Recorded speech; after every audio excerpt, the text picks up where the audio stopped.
ada benefit secara finansial yang bisa didapatkan oleh konten kreator buku gitu. Gimana sih cara dapat view di YouTube tuh?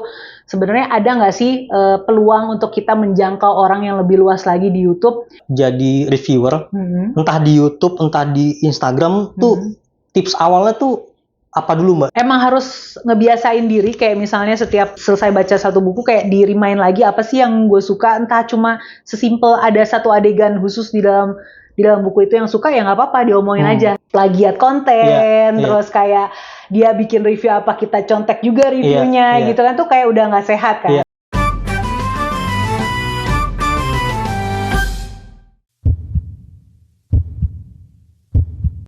Halo sore-sore semua, ketemu lagi sama saya R.E. Sutanto, editor Lentera App di Lentera Stock. Kali ini seperti biasa Lentera hadir di YouTube ya, di podcast, dan kali ini seperti biasa juga bertempat di Blooks. Jadi teman-teman yang belum tahu Blooks adalah toko buku eklektik ya, yang koleksi-koleksinya itu sangat terkurasi dengan baik gitu. Jadi teman-teman bisa banget berkunjung ke Blooks ini di daerah Blok S Jakarta Selatan. Dan yang pengen tahu lebih banyak, lebih jauh, lebih detail soal Blooks itu bisa pantengin video YouTube kita sebelumnya ya, karena di situ kita ngobrol banyak soal Blooks sama co-ownernya gitu. Nah, di podcast kali ini saya nggak sendirian. Saya sudah ditemani oleh salah seorang book vlogger atau booktuber gitu. Juga orang yang terlibat aktif di komunitas literasi yang namanya Sofa Literasi, dan biasanya Sofa Literasi ini diskusinya buku-buku soal misteri dan thriller gitu ya. Ini sudah ada Mbak Kanaya Sofia. Halo. Atau Mbak Aya ya, panggilannya ya. Aya Oke, Mbak Aya. Mbak Aya, sebelumnya saya terima kasih banget. Sama-sama. Udah bersedia hadir di podcastnya Lentera gitu. Terima kasih atas waktunya. Senang sekali bisa diajak kolaborasi dengan Lentera App. Saya kepo banget ketika tahu Mbak Aya seorang booktuber gitu. Mungkin kalau kita ngobrol soal bookstagram atau book vlogger itu sudah common, sudah umum gitu ya. Tapi saya baru dengar tuh booktuber, artinya platformnya kan YouTube. Betul. Nah, sebelum ke situ, saya mau tanya alasan kenapa Mbak kemudian nyemplung di aktivitas kayak gini, karena gini Mbak, banyak orang bilang kalau minat baca kita terendah. Berkali-kali diulang itu aja. Dari siapapun yang ngomong gitu ya, dari dia yang nggak paham literasi sampai bahkan pemerintah dan negara sekalipun gitu. Nah, kenapa Mbak justru dari minat literasi yang rendah itu bikin aktivitas literasi dan review buku di YouTube, yang platformnya YouTube gitu, yang mana mungkin gitu ya secara pendapatan gitu ya, kalau kita ngomongin pendapatan di YouTube dan lain sebagainya, itu kan kurang menjual ketimbang konten-konten hiburan, prank dan lain sebagainya gitu Mbak. Gitu. Gimana tuh Mbak awalnya? Oke. Tertarik ke situ? Pertanyaan pertama udah berat nih ya. Oke. Sebelum ngejawab kenapa aku nyemplung ke YouTube, kayaknya menarik tuh untuk menyoroti data yang barusan disampaikan itu ya, bahwa minat baca di Indonesia cukup rendah, dan menurut UNESCO kita di peringkat kedua dari bawah, alias peringkat 60 dari 62 negara. Nah itu aku tuh cari-cari tahu ya, itu kan data tahun 2016 gitu. Dan belum ada data terbarunya lagi yang memang persis mirip seperti itu. Ada yang mengeluarkan hasil sensus tapi tidak plek-plekan seperti yang dibuat di tahun 2016 gitu. Dan ini menurut aku terdengar negatif gitu, dan tidak membangkitkan rasa semangat untuk berbuat sesuatu. Makanya kemarin aku cari tahu, dan tapi sebenarnya aku udah dapat informasi ini sih dari temanku yang adalah duta baca Jakarta tahun lalu 2023 ya, Mbak Hestia. Yes, Mbak Hestia. Mbak Hestia ini kemarin akhir tahun atau awal tahun ini ya, bikin Zoom webinar gitu yang menginformasikan mengenai data kegemaran membaca di Indonesia saja, dan itu dikeluarkan dari Perpustakaan Nasional, dan itu hasilnya bagus loh, positif loh. Ini aku izin lihat ininya ya, datanya ya. Jadi menurut data Perpusnas, kita tuh tingkat kegemaran membaca masyarakat Indonesia itu naik 11,03 poin dari tahun 2020. Jadi 20, 21, 22, 4 tahun lah ya. 4 tahun ke belakang Ya. itu ada kenaikan. Dan menurut aku hal-hal seperti inilah yang sebaiknya kita sebarkan gitu ke antara sesama pelaku industri perbukuan, penyuka buku, pembaca gitu ya, supaya apa? Supaya kita punya optimis gitu, punya rasa optimis bahwa oh ternyata kita memang ada gitu, minat baca kita tuh ada gitu, dan terjadi peningkatan setiap tahunnya sehingga kita makin semangat lagi untuk bergerak menyebarkan kecintaan terhadap membaca tersebut. Itu yang pengen aku soroti dulu gitu. Nah terus berarti pertanyaan berikutnya, kenapa aku berkecimpung di bidang yang kayaknya kolamnya kecil gitu ya? Iya gitu. Kolamnya kecil banget gitu. Kalau dibandingin sama bidang-bidang lain, katakanlah beauty, fashion, makanan gitu kan ya. Sebenarnya alasan sederhananya simple, suka aja sih Mas. Karena kan aku emang udah suka baca dari kecil, emang udah dijejelin buku, emang buku tuh adalah sesuatu yang familiar aku temukan di rumah. Terus pas tahun sekitar 2017-an aku menemukan satu ceruk di internet yang memang membahas tentang buku, yaitu di YouTube itu. Dan akhirnya ya aku terjun gitu karena oh ini yang gue suka nih gitu kan. Oh ternyata ada nih yang apa istilahnya marketnya tuh ada, penontonnya tuh ada, ya udah akhirnya nyemplung aja gitu. Oke. Kan gini Mbak, kesukaan atas membaca itu satu hal, tapi niat untuk menyebarkan bacaan itu hal lain. Apalagi kemampuan verbal di depan kamera dan lain-lain. Mungkin generasi saya gitu ya, milenial ke belakang, kita kan tidak familiar dengan tampil di depan layar ya. Berbeda dengan Gen Z sekarang yang sudah lahir dengan banyak kamera gitu ya. Itu tuh awal-awal pas membangun kanal YouTube tuh kayak gimana Mbak? Apakah memang ada kesulitan bahwa oh Mbak ini harus membangun skill verbalnya dulu, atau memang dari awal emang udah suka ngoceh orangnya gitu? Kelihatan ya bawelnya. Jadi ini mungkin kayak semacam ini ya, sejarah ya. Sejarah awal mula berdirinya channel Kaneza Tia. Jadi tuh ini cerita behind the scenes sih. Tapi sebenarnya ini aku udah sering sharing gitu kalau ditanya awal mula. Sekitar tahun 2016-an. Temenku tuh ngajak untuk bikin channel YouTube gitu berdua.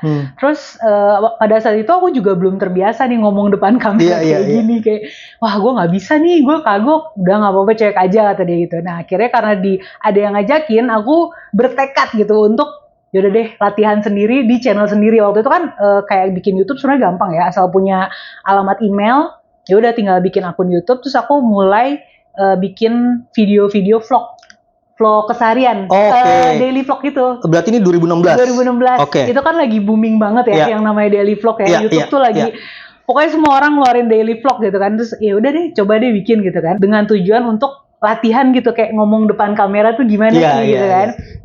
Supaya nanti pas tag bareng temanku tuh nggak malu-maluin banget.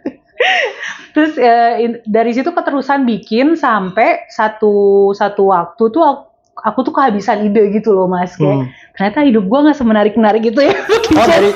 Jadi dari daily vlog itu kemudian sampai kehabisan ide. Iya, kayak kehabisan ide, kayaknya nggak segitu menariknya untuk dijadiin video gitu kan. Terus tapi bikin konten apa lagi ya, terus kepikiran kenapa nggak ngomongin buku yang terakhir dibaca kemarin. Berarti waktu itu bodo amat gitu ya, maksudnya daily vlog itu diupload aja ke aja gitu ya. Nggak peduli siapa yang nonton. Yang nonton juga cuma teman-teman dekat doang sama keluarga gitu, kayak 10 view juga udah seneng banget waktu itu. Karena tujuannya latihan tadi. Latihan ngomong ya. Terus udah gitu kehabisan ide. Terus kepikiran ya udah deh ngomongin buku yang kemarin dibaca aja gitu kan. Tanpa waktu itu tahu kalau itu tuh namanya video review gitu. Pakem-pakem apa yang harus dimasukkan dalam sebuah video review itu aku nggak tahu. Pokoknya cuma bilang kemarin tuh baca buku ini. Aku suka karena begini. Udah that's it gitu kan. Sangat-sangat personal berarti. Iya, sangat-sangat personal. Maksudnya kayak jatuhnya subjektif gitu ya. Benar-benar subjektif. Udah sampai situ. Lalu aku tuh masih ingat nggak buku pertama? Ingat banget. Apa tuh? Itu Big Little Lies-nya Liane Moriarty. Waktu itu udah ada terjemahannya ya. Terus abis itu tuh aku tuh kepo gitu. Sebenarnya ada nggak ya channel-channel YouTube yang emang dia tuh fokusnya bahas buku gitu. Kalau mukbang kan banyak tuh dulu, selain daily vlog ada mukbang juga gitu. Terus kayak beauty vlog tuh juga udah banyak banget. Terus ada nggak ya kalau channel yang bahasnya tentang buku gitu? Usut googling, ternyata ada namanya satu sudut di internet yang bernama BookTube. BookTube. Jadi gabungan kata book sama YouTube. Jadi digabungin jadi BookTube. Sorry Mbak, ini tahun berapa nih Mbak? 2000, waktu itu aku cari tahu di tahun 2016. Oh, masih 2016 masih 2016. ya? Oke. Dan aku lihat di luar negeri tuh udah banyak YouTuber-YouTuber atau kita sebutnya jadi booktuber ya. Booktuber yang emang udah established gitu channelnya. Followersnya juga udah banyak, subscribernya udah banyak. Terus aku jadi kepo, di Indonesia ada nggak gitu kan ya? Di Indonesia ada nggak? Terus akhirnya cari tahu, ternyata ada namanya komunitas BookTube Indonesia. Terus aku nanya ke adminnya boleh gabung nggak? Akhirnya aku gabung dan ketemulah sama teman-teman yang juga punya passion yang sama gitu ya, suka baca buku dan juga senang bikin video tentang buku. Ya udah akhirnya dari situ ada temennya nih, ya udah deh lanjutin aja, konsisten aja gitu kan. Mungkin itu ya kalau ditanya sejarahnya atau awal mulanya channel Kania Sophia dan gitu. Komunitas BookTube itu masih ada sampai sekarang? Masih ada. Membernya ada sekitar berapa ya? Kurang dari masih di bawah 100 sih untuk saat ini. Jangan-jangan subscribersnya lebih banyak Mbak ketimbang komunitas. Ya itu kan kreatornya. Kreator sama penonton kan harusnya jumlahnya memang tidak akan seimbang sih. Lalu ada ini enggak? Kan tadi karena kesukaan baca. Terus sering berjalannya waktu ada kesulitan-kesulitan nggak ketika bikin konten? Atau gini, ngulik nggak kemudian setelah Mbak udah bikin video review buku, terus ngulik tuh review buku yang bener tuh kayak gimana sih gitu?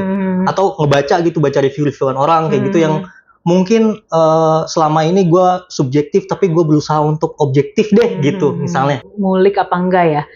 Sebagai seorang kreator otomatis aku tuh kan kayak pengen menampilkan sesuatu yang terbaik gitu ya buat yang mengkonsumsi kontenku. Jadi tentu saja waktu itu aku nyari-nyari perbandingan nih kayak gimana sih orang-orang atau booktuber yang emang udah duluan masuk sudah mapan lah ya. Ini udah established gitu ya. Gimana cara mereka ngebahas bukunya? Oh, ini yang dibahas. Oh, poin ini yang dibahas gitu. Dan itu coba aku terapkan ke skripku sendiri gitu, ke kontenku sendiri. Terus aku juga nggak cuma lihat dari YouTube, tapi juga dari Instagram. Kan di Instagram juga ada ya. Satu sudut yang bernama Bookstagram, yang memang akun-akun yang emang dia bahasnya tentang buku gitu ya. Terus aku liatin gimana cara mereka membahas buku, apa yang dibahas, sisi personal apa yang mereka masukin ke dalam pembahasannya, itu juga yang coba aku terapin gitu ke dalam skrip videoku. Jadi ya tentu saja ngulik gitu ya, karena pengen mencoba menampilkan yang terbaik gitu ya, konten yang terbaik, review yang terbaik, meskipun tentu saja menurutku yang namanya review atau ulasan, review sih, kemarin juga aku baru cari tahu nih, perbedaan review dengan ulasan. Ulasan itu dia lebih ke scientific, dia tuh ada pakemnya, bahkan ada strukturnya dalam membentuk sebuah ulasan, jadi dia memang dikerjakan oleh tenaga-tenaga ahli gitu. Oh, mungkin tahapnya sudah analisis kan? Analisis jatuhnya. Nah, kalau review itu ternyata tadinya dipakai buat membahas produk, teknologi sama layanan. Sementara kalau untuk buku itu jatuhnya kan ke budaya ya. Itu jatuhnya review. Tulisannya itu REVIU, review. Nah, review. Tapi karena di Indonesia kita udah terbiasa familiar dengan kata review. Jadi apapun sekarang dipakein review. Tadi kita lagi ngomongin apa ya? Pokoknya karena pengen bikin review yang proper gitu ya, yang kira-kira mencakup semua yang dibutuhkan oleh penonton atau yang mengkonsumsi kontenku, ya tentu saja aku ngulik, coba-coba bandingin. Tapi aku juga mengimplementasikan apa yang sesuai dengan ciri khas aku gitu. Itu sih. Ini juga saya penasaran, kenapa milihnya platformnya YouTube sih Mbak dari awal? Kan paling banyak Instagram gitu. Kayak tadi Mbak nyari referensi Bookstagram, itu kan banyak banget tuh. Bener. Terus sekarang kalau kita nyari keyword dan teman-teman lain yang bergerak di bidang review buku juga kan kebanyakan di Instagram. Tapi kok Mbak, padahal saat itu kan 2016 Instagram juga udah lumayan sohor juga. Bahkan mungkin menurut saya nggak tahu juga nih, mungkin effortnya juga lebih sedikit kecil, mungkin gitu, saya nggak tahu ketimbang YouTube gitu. Nah itu kenapa milih YouTube ya? Dan ini juga sekalian nih yang ngasih tahu, dulu tuh memang aku awalnya YouTube dulu.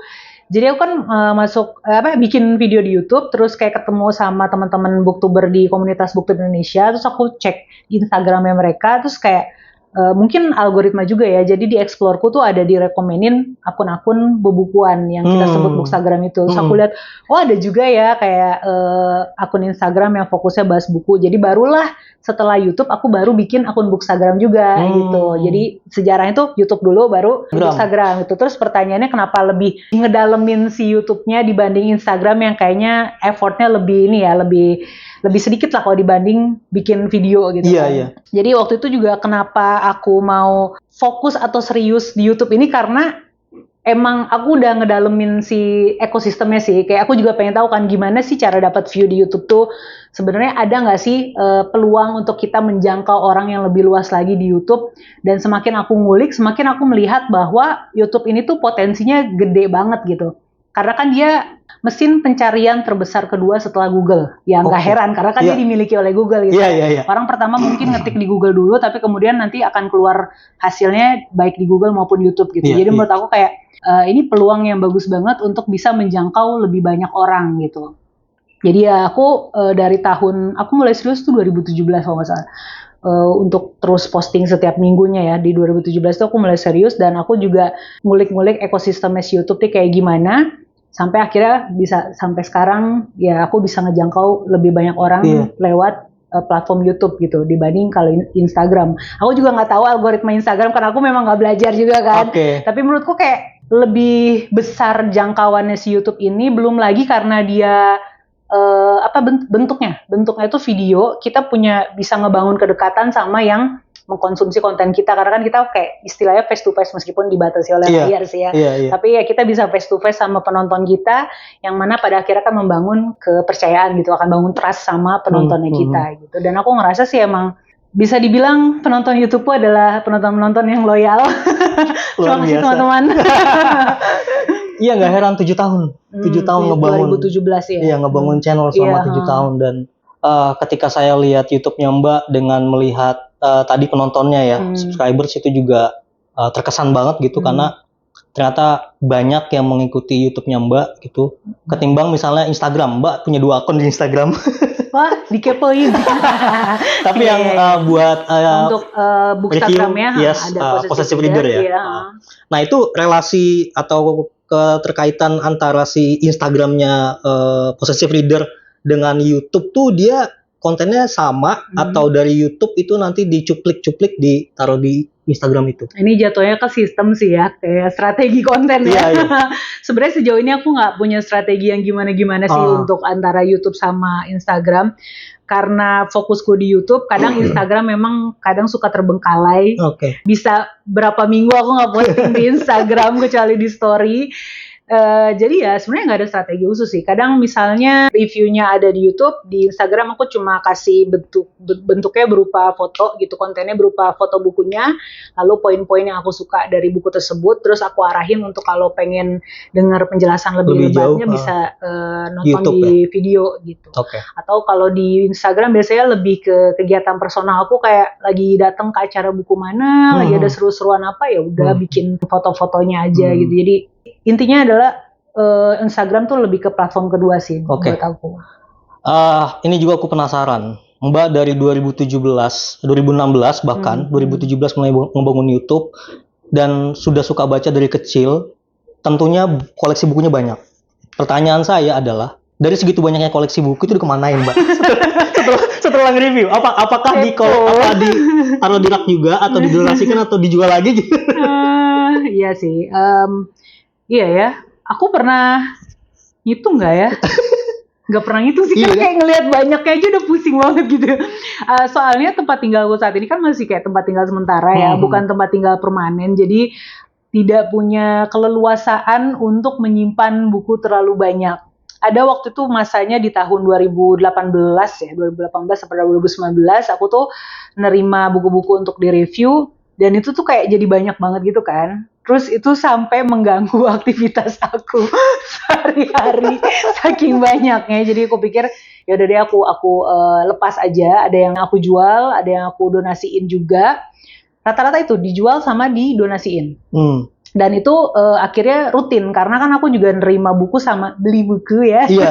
Sama beli bukunya cukup sering gitu kan. Jadi cukup rutin juga aku melepas buku-buku tersebut. ibaratnya kayak setahun sekali minimal aku pasti ada momennya ngelepas buku. Decluttering gitu ya, buku-buku mana ya. aja yang.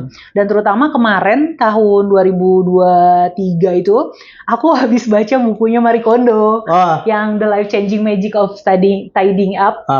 Ya, untuk yang kedua kalinya, dan itu tuh aku ngerasa kayak buku itu hadir di saat yang tepat. Jadi pada saat itu aku mendeclutter kayaknya 80% dari koleksi buku-bukuku. Jadi yang tersisa benar-benar cuma 20% yang benar-benar kayak sesuai metodenya Marie Kondo gitu ya, dijejerin, dipegang, mana yang spark joy kayak disimpan, yang enggak yang terpaksa harus dilepas meskipun mungkin ada sejarahnya atau ada ngeluarin dananya cukup lumayan gitu untuk buku tersebut, tapi kalau nggak spark joy akhirnya aku lepas ya. Jadi tahun lalu aku ngelepas 80% dari koleksiku. Luar biasa. Dan ya kebukti sih, maksudnya buat aku sih cocok ya buku Marie Kondo itu. Maksudnya setelah aku ngelepas barang-barang itu, buku dalam hal ini aku ngerasa lebih lega aja, lebih ringan. Dan dari situ kayak instingku jadi lebih terasa sih, kayak oh ini buku pasti gue suka, oh ini mungkin gue kurang suka gitu isinya, kayak gitu sih. Berarti sampai sekarang berarti buku-bukunya karena sudah banyak yang masuk, berarti harus ada yang keluar juga gitu ya? Harus ada yang keluar juga. Oke. Dan berarti jangan-jangan Mbak juga punya budget khusus Mbak buat beli buku? Budget khusus untuk beli buku? Atau sebulan gue harus baca buku segini gitu? Kalau itu lebih ke target berarti ya? Iya, target baca ya? Target baca, dan tadi ada budget khusus nggak gitu? Budget khusus, kalau budget khusus enggak sih. Kalau ada diskon, bercanda. Itu tadi kan dulu begitu Mas, dulu begitu. Kan apalagi dulu banyak banget ya. Ada bazar-bazar BBW lah, ada out of the box Mizan tuh kayak harganya cuma 10.000, kayak langsung kalah gitu kan. Tapi terus kesini-sininya setelah mempraktekkan Marie Kondo kayak mulai terasa tadi instingnya kayak tahan dulu aja lo butuh nggak gitu kan. Terus jadi kalau ditanya budget buku ada apa enggak, sebenarnya nggak ada. Dulu pun kayak beli-beli aja gitu ya. Terus sampai sekarang pun sebenarnya aku nggak terlalu ngebudgetin buku. Kalau emang dirasa aku butuh buku ini, entah untuk pembahasan di klub buku mana gitu kan, atau aku harus baca untuk persiapanku jadi host atau jadi moderator, itu pasti aku beli gitu karena aku butuh. Jatuhnya kan aku butuh. Terus kalau target baca buku sebulan, sebenarnya kan aku punya target di Goodreads itu 1 tahun 60 ya. Berarti 12 kali 5. 1 bulannya 5 kan. Ya berarti aku nargetin 1 bulan tuh minimal 5 buku yang dibaca gitu. Tapi nggak terlalu berpaku banget, dalam artian kalau misalnya udah mau dekat akhir tahun nih, kayak wah ternyata gue belum, masih harus ngejar 10 buku lagi nih gitu. Barulah dikejar pakai dengan cara baca buku-buku tipis. Iya. Nah kali ini gitu ya? Iya, kayak buku-buku tipis gitu kan, atau komik gitu ya, bisa dipakai, diakalin buat mencapai target baca yang 60 itu. Jadi target baca ada, cuman kayak nggak terlalu ngebebanin banget sih. Berarti kalau ngomongin baca buku yang mana dulu atau apa dulu, lebih ke preferensi, itu berpengaruh ke kebutuhan juga. Lagi butuh apa? Lagi butuh apa, benar. Bukan lagi ingin apa, Mbak? Lagi ingin juga. Tapi kalau ingin sama butuh kan beda ya. Kalau ingin doang tuh kayaknya kurang apa. Karena kalau misalnya keinginan nih, kita kurang bisa stress release gitu, misalnya. Jadi baca bukunya buat hiburan aja, buat fun aja. Ketimbang yang kebutuhan tadi, misalnya buat kerja, ada event atau apapun kayak gitu loh. Kalau ingin soalnya jatuhnya jadi kayak nimbun Mas. Kayak misalnya ngelihat rekomendasi dari teman gitu ya di Instagram. Wah ingin nih. Oke ini bagus nih, ingin kan ingin doang gitu. Jadi kayak nggak terbendung jatuhnya. Jadi aku harus kayak bener-bener memfilter lagi, ditanya bener nggak pengen baca buku ini gitu. Butuh nggak saat ini baca buku itu gitu. Jatuhnya lebih ke kebutuhan lagi. Kebutuhan. Nah balik lagi ke tadi banyaknya subscribers. Jadi subscribers Mbak kan angkanya nggak kecil nih Mbak. Masa sih?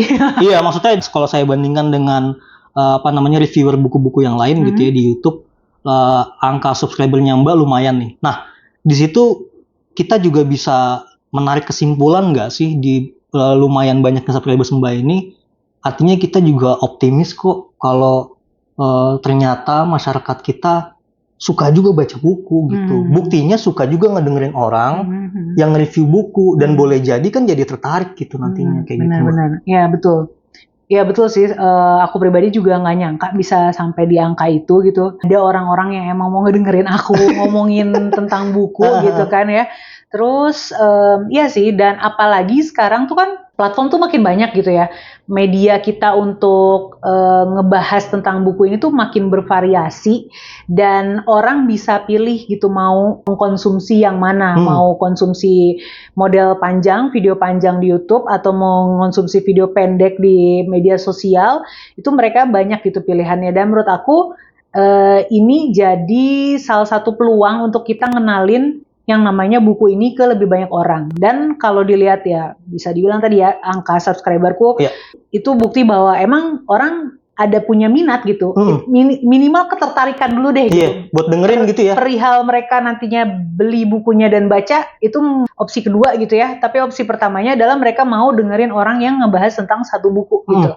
Jadi menurut aku iya benar banget. Kalau sekarang kita jangan pesimis, sebaliknya kita harus optimis bahwa memang di Indonesia ini minat bacanya ada, cuma memang ada lebih banyak lagi kendala yang menjadi rintangan orang untuk bisa mengakses buku itu sendiri. Utamanya gitu. Akses itu. Ya, utamanya akses ya itu. Dan Mbak ngebantu mereka untuk dapetin akses. Nggak dapetin akses secara nggak langsung sih. Lebih kayak ngenalin, ngenalin dulu lah. Karena saya ngebayangin Mbak, misalnya saya suka sama satu buku, satu judul buku gitu, tapi saya nggak mampu beli buku itu, atau buku itu terlalu jauh, atau saya tinggal di tempat yang begitu jauh dengan toko buku, lalu saya ketemu dengan review Mbak, secara nggak langsung sebetulnya secara umum gitu ya, saya jadi ngerti buku itu isinya soal apa gitu. Sebenarnya tentang apa sih? Gitu seenggaknya kan saya kebantu dengan itu. Jadi gitu. ada inilah exposure ya ke buku tersebut ya. Meskipun belum bisa memiliki fisiknya. Iya. Nah, ada pengalaman engage gitu nggak sama penonton yang Mbak, bahwa iya makasih ya Mbak Aya, karena Mbak Aya aku jadi suka baca atau aku jadi kayak gini gitu. Kalau kayak gitu banyak sih Mas. Jadi aku seneng banget karena kebanyakan mereka di komentar YouTube atau di Instagram malah Mbak? Di komentar YouTube sih. Maksudnya mereka pada bilang rata-rata mereka adalah orang-orang yang sama kayak aku sebenarnya. Jadi dulu seneng banget baca waktu kecil, cuman karena kesibukan duniawi gitu kuliah, kerja, sempet stop dulu untuk baca buku-buku fiksi. Tapi begitu ketemu channel aku, mereka ngerasa pendar-pendar alias sparks untuk membacanya tuh muncul lagi gitu, karena ngelihat aku juga semangat gitu ngomongin satu buku. Rata-rata komennya seperti itu. Tapi ada juga yang bilang, Kak thank you ya karena sering bahas tentang buku-buku genre mystery thriller, aku jadi ngeberaniin diri buat mencoba membaca genre itu, dan sekarang malah jadi ketagihan gitu. Jadi ya komen-komen kayak gitu yang bikin aku semangat. Yang tadinya bukan nggak suka baca sih, suka baca tapi kayak udah mulai vakum, dan akhirnya timbul lagi rasa untuk membaca itu. Kemudian yang kedua, pengen menjajal genre mystery thriller yang emang jadi zona nyamannya aku gitu. Oke. Dan kalau misalnya ada nih Mbak yang dari sore-sore pengen juga jadi reviewer, entah di YouTube, entah di Instagram, tuh tips awalnya tuh apa dulu Mbak? Jadi dia udah suka baca nih, tapi kan kemampuan kayak saya aja Mbak. Kenapa? Saya aja untuk kebutuhan verbal di depan kamera untuk mengulas satu buku aja struggling banget gitu loh. Iya. Itu Mbak. Tips awalnya? Iya. Ya latihan mungkin ya. Itu paling klise sih sebenarnya. Klise tapi memang harus dilakukan gitu. Terus mungkin rata-rata yang orang struggling adalah nggak tahu harus ngomong apa ya. Maksudnya kayak oke, gue baca, iya suka, tapi nggak tahu apa yang mau dibahas gitu kan. Biasanya gitu nggak sih, kayak, iya suka sih, bukunya bagus-bagus. Terus kenapa bagus? Kenapa bagus gitu kan? Nggak tahu apa yang mau dibahas gitu ya. Mungkin emang harus ngebiasain diri, kayak misalnya setiap selesai baca satu buku kayak di-remind lagi apa sih yang gue suka. Entah cuma sesimpel ada satu adegan khusus di dalam buku itu yang suka, ya nggak apa-apa diomongin aja. Dari situ latihan, kayak nanti baca buku lain kasih tahu lagi apa yang disuka atau mungkin apa yang nggak disuka gitu kan. Dan karena sering latihan itu, kita jadi bisa sering latihan dan sering baca banyak buku ya. Maksudnya jadi kita bisa ngebandingin, oh waktu itu gue suka sama buku A karena begini, tapi pas baca buku B kok begini ya, oh berarti yang gue nggak suka itu adalah karena ini gitu. Jadi kita bisa tahu mana yang disuka dan nggak suka karena ada pembandingnya gitu. Jadi ya mau nggak mau kalau pengen lancar mereview buku harus baca banyak buku juga gitu. Oke. Kalau misalnya bandingannya itu ke satu buku yang sama, misalnya buku A gitu ya, Mbak punya satu pengalaman dan pengen review buku ini, juga nyari referensi orang yang review buku yang sama atau analisis buku yang sama, itu juga perlu dipelajari nggak? Bisa jadi karena jadi bisa melihat sudut pandang orang lain. Misalnya nih, oh gue nggak suka nih si toko A ngambil tindakannya kayak gini. Tapi begitu kita dengerin review orang lain atau baca orang lain, mereka menganggap kalau tindakan itu adalah sesuatu yang misalnya mereka tolerir gitu. Jadi kan kita bisa memperluas sudut pandang kita ya gitu, bahwa gue mungkin nggak suka, tapi mungkin ada orang lain yang suka dengan tindakan yang diambil oleh tokoh ini. Jadi sisi positifnya adalah kita bisa memasukkan lebih banyak bahan gitu ke dalam review kita atau ke dalam konten kita kalau kita mau cari perbandingan dengan review orang lain yang udah bikin gitu. Review orang lain ya itu. Nah, saya juga ngelihat Mbak di Instagramnya Mbak di Possessive Reader itu bahwa Mbak tegas statement bahwa Mbak tidak menerima kerjasama review buku. Pertanyaan saya, kenapa begitu? Kenapa begitu ya? Sebenarnya tulisan itu tuh baru muncul beberapa bulan ke belakang sih. Kalau nggak salah sih sekitar awal-awal tahun gitu. Alasannya kenapa? Karena sesimpel udah nggak kepegang, Mas. Oh, jadi banyak gitu maksudnya sebelumnya? Ada, misalnya ada yang waktu itu yang masih ongoing, belum selesai aku kerjain juga. Terus ada beberapa buku yang dikirim juga belum sempat aku baca, belum sempat aku bahas juga di platformku dimanapun gitu ya, Instagram maupun YouTube. Jadi menurutku kayak udah stop dulu. Sama satu lagi faktor yang paling mendasar adalah itu dia tadi, ada buku-buku yang aku rasa aku butuh baca saat itu, Mas. Yang berkaitan dengan kesehatan mental. Jadi pada saat itu aku emang lagi kayak mental breakdown dan kayaknya aku butuh nih membaca hal-hal yang terkait itu gitu. Dan aku harus menyediakan waktunya. Jadi mau nggak mau harus ada yang di stop. Makanya waktu itu aku bikin statement seperti itu untuk menyetop dulu gitu kerjasama yang akan masuk. Karena ya again lagi-lagi aku lagi butuh untuk membaca sesuatu yang kebutuhan aku gitu. Sama yang kedua sebenarnya karena ini sih, setelah aku pikir-pikir lagi ya, aku tidak mau melabeli diriku hanya sebagai reviewer buku gitu. Makanya aku tulis di bio itu adalah book vlogger atau booktuber. Karena sebenarnya pengen nulisnya konten kreator buku, tapi nggak ada di pilihan di itunya. Intinya aku tertarik terjun ke bidang ini, ke perkontenan ini adalah karena aku bisa menyalurkan sisi kreativitasnya aku gitu ya. Dan menurutku konten itu nggak terbatas hanya membuat review buku aja gitu. Ada banyak jenis konten lain yang bisa aku olah dari satu buku dan itu nggak melulu berupa review buku gitu. Jadi aku ingin melepaskan diri dari label reviewer buku, meskipun lagi-lagi yang orang tahu kan kalau bahas buku pasti jatuhnya lebih ke review ya, kayak ngebahas apa isinya gitu. Nah tapi ini challenge juga sih buat diri aku karena aku pengen orang juga terbuka, maksudnya bisa mengenal konten kreator buku sebagai kontennya gitu, bukan hanya mengulas buku aja gitu. Tapi dia bisa menyalurkan sisi-sisi kreativitas yang topik utama itu adalah tentang buku itu sendiri. Kalau saya simpulkan tadi, kalau misalnya Mbak juga pernah ada satu momen di mana penting untuk membaca buku yang dibutuhkan, yang tadi yang dititipin tuh di stop dulu. Berarti memang nggak semua buku yang Mbak baca itu diulas ya? Di review gitu di YouTube gitu? Nggak semua buku yang Mbak baca di review, dibikin ulasannya. Betul. Enggak Mas, nanti penuh dong. Ini saya, feed saya gitu. Enggak semuanya. Kayak nggak berarti ada 10 buku yang aku baca di bulan tersebut, 10-10-nya itu aku posting di Instagram atau 10-10-nya itu aku bikinin video reviewnya. Nah, cara sortirnya gimana Mbak? Oh ini aku enggak. Cara gitu. sortirnya biasanya lebih ke lagi-lagi ya objektif ya, preferensi mana yang kira-kira buku yang benar-benar aku seneng bacanya, aku seneng pengen ngebahasnya gitu. Itu ya biasanya aku jadiin konten gitu. Terlepas dari buku-buku yang emang kerjasama yang memang kayak harus dibikinin kontennya secara khusus baik di Instagram maupun di YouTube gitu. Tapi biasanya kalau di luar kerjasama adalah aku pilihnya buku-buku yang emang aku rasa ini penting untuk disampaikan, atau yang kedua ini aku seneng bahasnya gitu. Itu sih. Kalau misalnya buku yang lagi happening juga? Happening kalau aku ngerasa nggak enjoy bacanya biasanya aku nggak bahas sih Mas. Berarti emang karena takutnya kayak mempengaruhi ya. kayak orang lain bilang ini bagus, tapi menurutku kurang bagus. Takutnya nanti orang jadi kayak yaudah deh nggak jadi baca bukunya gitu. Padahal kan menurutku setiap buku tuh punya pembacanya sendiri-sendiri. I see. Jadi ya untuk meminimalisir itu, aku ngerasa kayak ya udah aku bahas yang aku benar-benar suka banget gitu. Berarti Mbak juga sadar Mbak bahwa Mbak punya pengaruh ya di konten itu ya, di YouTube ya. Itu aku dapetnya karena komentar dari, maksudnya feedback dari orang-orang juga. Kadang, jadi tadi pertanyaannya apakah semua buku yang dibaca di review, memang tidak satu persatu, tapi di di YouTubeku ada namanya konten wrap up. Oke. Jadi di situ aku ngebahas semua buku yang aku baca, tapi singkat aja. Iya. Dan kadang-kadang ada buku yang aku kurang suka kan, katanya, ya ini aku kurang cocok sih, jadi kayaknya ini bukan buat aku kasih ratingnya misalnya cuma 2 atau 3 gitu. Nanti ada yang feedback nih, wah ternyata nggak terlalu bagus ya menurut Kaya, yaudah deh aku nggak baca deh gitu kan. Jadi kan aku sedih juga ya.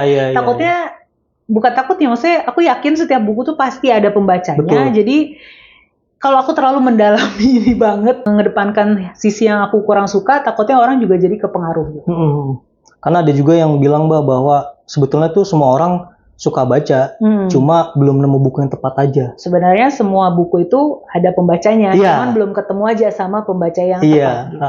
Menurut aku sih gitu. Jadi terus aku juga agak ini sih sama sistem rating. Jadi ketika orang nanya ke aku, Kak ratingnya berapa? 2 misalnya dari aku. 3, ya aku cuma 3, yaudah nggak jadi beli deh gitu. Kayak aku ngerasa sedih sendiri, tapi juga nggak mungkin aku ngejelasin panjang lebar untuk satu pertanyaan yang sebenarnya mereka pengen jawabannya simple gitu. Itu yang masih aku jadi PR sampai sekarang sih. Kayak gimana ya, gue ngasih tahu satu buku tuh ada loh kelebihannya, tapi mungkin di aku nggak cocok, tapi mungkin di kamu cocok gitu kayak. Iya betul. Karena lagi-lagi balik ke penilaian pribadi gitu ya. Iya, selera. Karena membaca itu adalah kegiatan yang personal. Jadi bisa jadi nih ya, satu buku ketika aku baca sekarang tuh nggak serap di aku. Betul. Tapi ketika aku baca tahun depan, ketika aku lagi butuh banget, dan buku itu jadi buku terbaik aku tuh nggak? Karena emang momennya pas gitu. Atau enggak kebalik Mbak, kayak misalnya kita baca saat ini buku itu membosankan dan kita nggak ngerti. Karena saya sendiri secara personal yakin bahwa bacaan kita tuh bertumbuh Mbak. Jadi dari mungkin kita dulu bacanya yang gampang dimengerti gitu, kemudian bertumbuh bacaannya, jadi kemudian kritis, lebih kritis dan jadinya kan pemaknaannya lengkap tuh. Betul. Gitu. Selanjutnya saya kepo sama dunia perkontenan di kalangan reviewer buku Mbak. Saya nggak tahu apakah di kalangan perkontenan itu kan banyak juga yang teman-teman lain yang reviewer buku atau konten kreator buku gitu ya. Yang Mbak tahu tuh ada persaingan gitu nggak sih Mbak? Persaingan sesama reviewer buku? Iya, sesama reviewer buku gitu. Atau geng-gengan gitu. Ini pertanyaannya kayak ini banget ya, memancing untuk spill the tea gitu. Kalau menurut aku sih persaingan pasti ada ya Mas ya. Karena yang namanya bersaing atau berkompetisi itu menurutku sifat dasar manusia gitu loh untuk bertahan hidup. Asik, berat nih bahasannya. Ya menurut aku begitu ya, karena yang namanya kompetisi itu pasti ada di dalam diri setiap manusia. Cuman kan yang jadi isu adalah apakah persaingannya sehat atau tidak gitu kan ya. Dan menurut aku selama ini yang aku lihat di circle aku ya, di circle konten kreator buku yang aku kenal sih masih sehat ya, dalam artian kayak ya kita butuh ada rasa kompetisi itu supaya ketika kita lihat si kreator A bikin konten kayak gini nih, wah ternyata engagementnya bagus, gue boleh juga nih nyobain gitu bikin konten kayak gitu dan disesuaikan dengan personality apakah bagus atau enggak. Jadi kan ada rasa untuk jadi lebih baik gitu ketika kita merasa iri, dan pertamanya mungkin iri ya, terus kayak pengen berkompetisi, wah dia dapat engagement bagus nih, gue juga mau dong gitu kan, berarti kan bagus dong, jadi ada rasa untuk menjadi lebih baik buat diri kita sendiri. Nah selama persaingan itu kayak masih sehat, nggak yang plagiat konten, terus kayak dia bikin review apa kita contek juga reviewnya gitu kan, tuh kayak udah nggak sehat kan. Nah menurut aku yang aku lihat sejauh ini sih di circle aku persaingannya masih sehat ya. Dan pertanyaannya apakah ada kompetisi, menurutku pasti ada. At least di aku. At least di aku sebagai seseorang yang ambis. Di diriku pasti ada rasa untuk bersaing, untuk berkompetisi, tapi lagi-lagi kan kita pengen persaingannya ini ya, supaya persaingannya sehat dan sama-sama maju gitu. Dengan aku misalnya aku lihat orang lain bikin kontennya bagus, terus aku juga pengen bikin konten yang bagus supaya jatuhnya jadi saling menginspirasi. Kayak bikin kayak gitu bagus juga nih, sebenarnya aku bikin juga deh gitu kan. Ya nggak apa-apa, nggak masalah gitu kan. Jadi saling menginspirasi dan mendorong satu sama lain untuk makin berkembang. Kalau ngomongin cuan gimana, Mbak? Kenapa? Cuan gak sih? Cuan. Bikin konten. Iya, bikin konten. Yang aku lihat saat ini sih udah mulai ke arah situ ya. Maksudnya ada benefit secara finansial yang bisa didapatkan oleh konten kreator buku gitu di masa sekarang. Kalau dulu di tahun-tahun 2017-18 pas pertama aku datang mungkin masih belum ada ininya ya, benefit finansialnya masih berupa barter segala macam. Tapi semakin berkembangnya dunia perkontenan ini, nggak cuma di buku ya, kan buku pasti melihat dunia konten di luarnya juga, bidang lainnya kan. Ternyata seperti itu. Dunia buku pun akhirnya mencoba mengadaptasi dan sebuah angin segar sih buat konten kreator buku karena mulai ada hal yang seperti itu gitu. Berarti optimis lah ya, bisa gitu maksudnya ketika teman-teman juga mau berkecimpung di dunia kayak gini toh ada benefit tambahan gitu ya. Selain tadi membagi semangat perjalanan membaca gitu, benefit tambahannya juga berupa pendapatan dari kontennya itu gitu ya. Betul. Nah, tadi Mbak nyebut kalau Mbak ambis.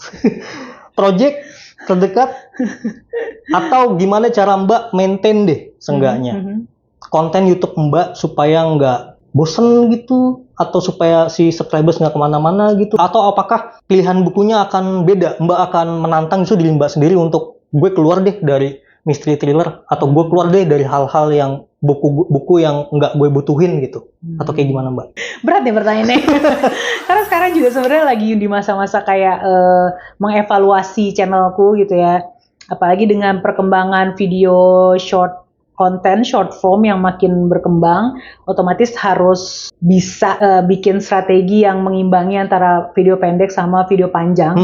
Ini sebenarnya juga lagi di masa persimpangan nih, curhat nih jatuhnya. Lagi di masa YouTube Short ya berarti ya? Iya, YouTube Shorts atau ya maksudnya di platform lain juga kan rata-rata pendek videonya. Betul. Ini juga masih di masa transisi sih. Aku juga sekarang lagi cari-cari strateginya ke depannya seperti apa supaya penonton juga tetap menikmati konten yang aku sodorkan, tapi di akunnya juga tetap ada rasa semangat gitu, ada gairah untuk ngejalanin terus ya. Ada gairah untuk terus bikinnya gitu. Yang pasti kalau mau akunnya bergairah, berarti aku harus bikin konten-konten yang sesuai dengan keinginanku kan. Tapi nggak semua yang sesuai dengan keinginan aku itu bisa diterima sama yang konsumsi kontennya alias penontonnya gitu. Itu masih di ini sih Mas, masih digodok. Saat ini sedang dalam persimpangan nih Mas. Makanya lagi cari-cari ide, lagi cari-cari inilah bahasanya, memenuhi cupku dulu, memenuhi bejanaku dulu. Kalau udah penuh nanti mungkin aku bisa tuangkan lagi ke konten dan ke penonton. So far sejauh ini Mbak ngelihat aktivitas literasi kita itu apakah bertumbuh tadi selain lewat riset ya, lewat aktivitas lain misalnya di negara kita ini gitu, atau spesifiknya di Jakarta lah gitu ya, ketimbang di kota lain, apakah kita bisa pesimis juga gitu? Karena kan sekarang dalam beberapa setahun terakhir lah ya, bisa dibilang itu banyak banget komunitas baca gitu ya, di Jakarta terutama gitu ya, mungkin daerah-daerah lain juga gitu ya, bahkan banyak cabangnya gitu. Nah, Mbak melihat aktivitas ini sebagai sebuah fenomena yang akan terus berlanjut lama, atau memang sebatas FOMO aja gitu? Kalau untuk yang pertama yang komunitas baca dulu ya, kalau komunitas baca menurutku FOMO iya, tapi nggak apa-apa. Gitu, karena pertamanya FOMO aja dulu.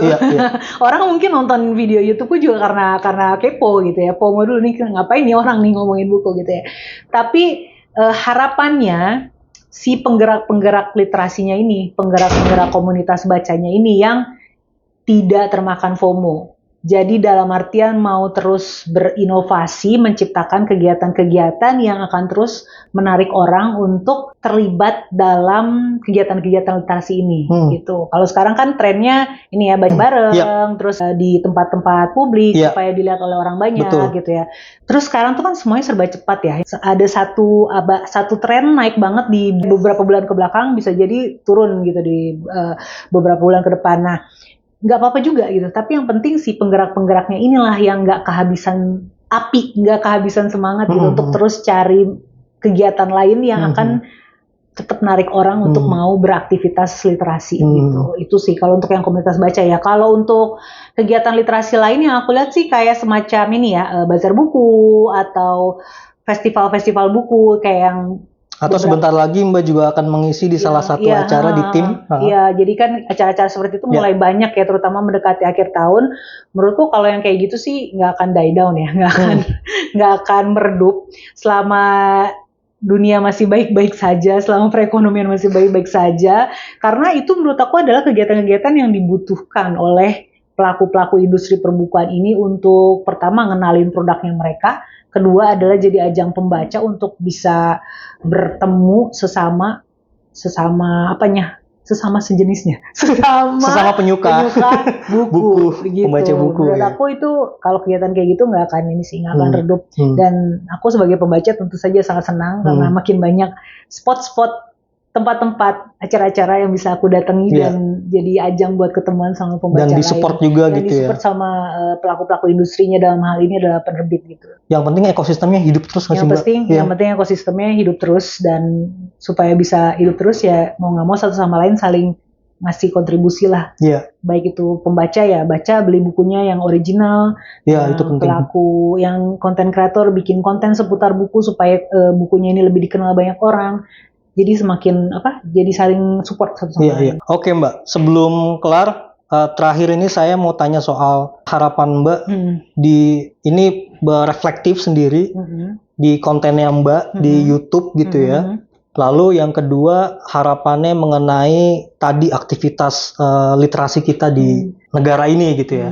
Kayak gitu Mbak. Harapannya terhadap kontenku tentu saja semakin maksudnya harapan yang paling utama dan gak muluk-muluk adalah terus berjalan. Terus ada gitu ya. Dan saya juga berdoa semoga doakan teman-teman semangat Mbak terus semangat gitu ya. Semoga tidak vakum dalam waktu berbulan-bulan. Ya, yang paling utama adalah terus jalan. Yang kedua adalah bisa menyajikan konten-konten yang memang disukai sama penonton supaya mereka pertama orang kan datang ke YouTube utamanya pasti buat hiburan dulu gitu ya. Kalau di channel aku sih utamanya tuh ada hiburan ya. Edukasi mungkin ada, cuman yang lapisan keduanya lah gitu. Hiburan dulu gitu. Oh, dengerin Ayah ngomongin tentang novel ini gimana nih gitu kan. Harapannya yang nonton yang datang penonton yang datang ke channelku ini dapat hiburannya, sisi hiburannya, dan yang kedua dapat juga informasi serta edukasinya. Jadi itu untuk konten. Lalu kemudian yang kedua aktivitas literasi. Harapannya untuk aktivitas literasi yang nanti berkaitan sama tadi mungkin kita dalam 1 tahun 2 tahun ke depan indeksnya makin naik lagi gitu-gitu. Aktivitas literasi pengennya sih kalau banyak mah udah banyak. Berarti yang harapanku adalah menyebarnya rata. Rata dalam artian nggak cuma di kota-kota besar aja, tapi juga ke daerah at least ya suburban atau ya di luar kota-kota besar kita tuh juga ada kegiatan-kegiatan literasi yang bisa pada akhirnya mereka dalam tanda kutip pamerkan di media sosial dan ujung-ujungnya akan narik orang juga gitu. Oh, di daerah ini ada ya kegiatan literasi. Emang bukunya apa ya? Nah, kan ujung-ujungnya orang akan jadi tertarik juga sama produknya itu sendiri, itu bukunya itu gitu. Jadi itu harapanku sih supaya penyebarannya lebih merata. Oke. Makasih banget Mbak Aya. Makasih juga atas waktunya. Lentera sudah mengajak aku berkolaborasi ngomongin tentang buku, literasi, konten YouTube dan lain sebagainya gitu ya. Terima kasih sekali. Sama-sama. Semoga kita ada waktu buat ngobrol-ngobrol lagi setelah ini ya. Dan semoga nanti acaranya lancar akhir bulan ya. Akhir bulan ini di tim. Nanti insya Allah saya juga datang. Yeay. Teman-teman cukup sekian aja podcast Lentera hari ini, dan saya mau ngingetin lagi jangan lupa teman-teman datang ke Blooks ya di kawasan Blok S, ini toko buku gitu, dan ikutin Instagramnya Blooks di @blooks.store. Dan jangan lupa juga ikutin juga channelnya Mbak Kanaya Sofia di YouTube dan Instagram @positivereader ya. @positivereader, ikutin aja. Dan semoga teman-teman bisa terinspirasi juga dari konten-kontennya Mbak Kanaya. Sampai jumpa lagi di konten podcast Lentera berikutnya. Bye-bye. Bye-bye.